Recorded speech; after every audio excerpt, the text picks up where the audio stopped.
మరి ఇప్పుడు అసలైన పందెం మొదలవబోతుంది. పందెం 10 లక్షలు. బంగారం గారు కాకినెమలి, అమ్మిరాజు గారి డాగా.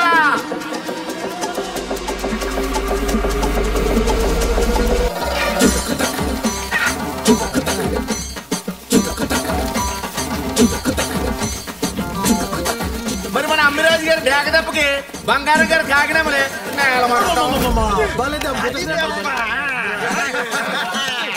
తొందర తీసుకెళ్ళి నీళ్ళట్టుండ్రా.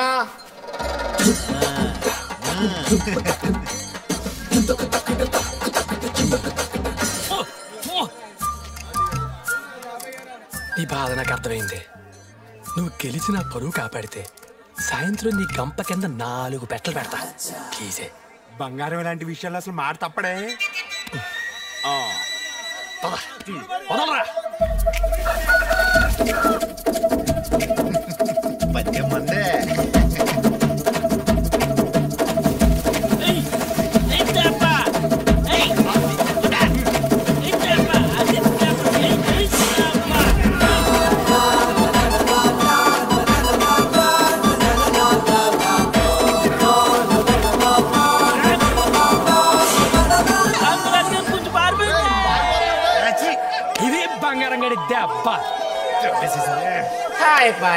మరి మన బంగారం పుంజి దెబ్బకే మా ఇంటి బ్లాక్ అయి కోడి పందాల నుంచి పరుగు పందెం వైపు చుట్టేనా అమ్మిరాజు గారు పుంజు.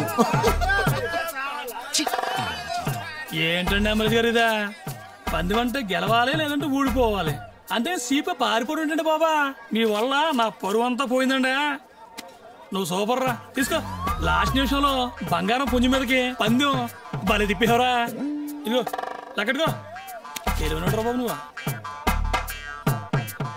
అంటే మొదట 3 పందాలు మన పుంజు మీద వేసానండి, కానీ తెలిసి ఎందుకులో డబ్బులు పోగొట్టుకోవడం అని. యాక్టింగ్ చేయాలరా, ఓవర్ యాక్టింగ్ చేయకూడదు. ఎరా నోకరాజు,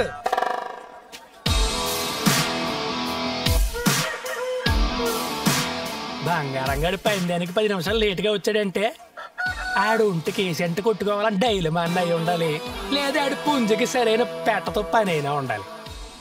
అయినా బంగారం గడి ఊర్లో అని ఆడు పుంజు బరిలోనే ఉండగా ఇంకోటి గెలవడం కష్టమే.